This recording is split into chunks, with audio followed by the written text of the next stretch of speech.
BNP Paribas pleads guilty to criminal activity. It's enough to claim the chairman's head, so says Pierre Briançon, Breaking Views. Baudouin Pront needs to go? Well, he's not only the chairman, but he was the chief executive at BNP between 2003 and 2011, which is exactly when the alleged, well, not the alleged any longer, the wrongdoings that BNP admitted to happened. So, yeah, we're taking the stand that there's a difference between guilt, which is a personal thing, and responsibility. And in the name of responsibility, BNP has been fined $9 billion. It's the highest fine of a bank for criminal charges. It has lost 12 billion in market cap since early February when it announced that. And truly speaking, the statement of facts by the Department of Justice is damning. Yeah. I mean, we're not talking about extraterritoriality of US laws. This is a bank that has deliberately and consciously violated sanctions. How will the chair's resignation, now admittedly CEO during this period, how will his resignation help the bank's reputation? I quote George Hayes' piece yesterday, which ends, the bank needs to do more than just send a few heads rolling.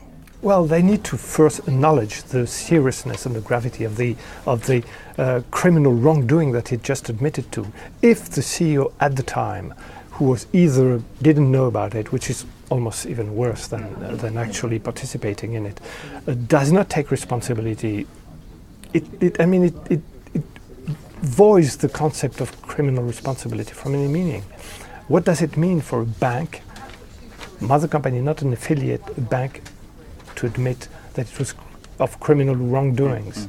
If no one takes the responsibility for it, then I'm afraid the bank will send a message that it hasn't truly gotten the message. It sets a very strong precedent as well, though. And I'm not, naming names here, but we look at the fine Credit Suisse received recently.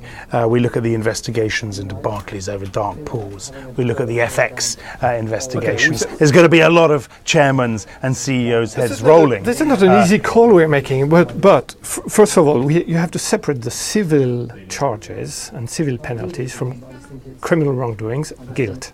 That's one thing. Criminal is more serious. Second, you mentioned Credit Suisse.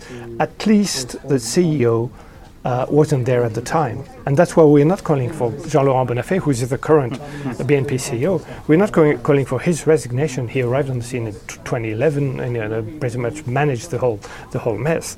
We're saying someone was at the helm throughout all these years.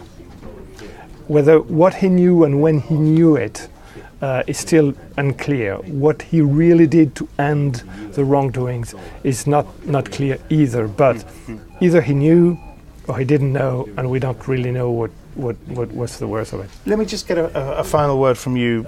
Operationally, the bank, despite the ban on the ban on dollar transactions in the US for a year, oil and gas trading, I think, related to that, it still looks solid. The market's clearly priced this in. The share price is fine this morning. Well, George Hay, whom you mentioned, has another piece this morning trying to assess exactly how markets are viewing this. And markets are remarkably generous to BNP. I mean, if you take into account... Too generous? Well, it's hard to tell for the moment how they will be hit operationally. And of course, no one knows what the long-term consequences of the hit to its reputation will bring. We don't know that for Credit Suisse yet, even though the fine was 3 times smaller. But so only time will tell. I mean, this is a cliche, but that's true in the case of reputational hit. Operationally, the bank can manage. This is not to take anything from Pro's achievement, which is that the bank is one of the strongest in Europe. It's probably the only bank in the Eurozone that sailed through the crisis without really being hit. And so, but it doesn't have anything to do with it. Responsibility is another matter. Okay. Pierre, many thanks for that. Pierre Briançon from Breaking Views, if you want to watch the US show, 12:30 Eastern, 17:30 BST. I'm Axel Threlfall. This is Reuters.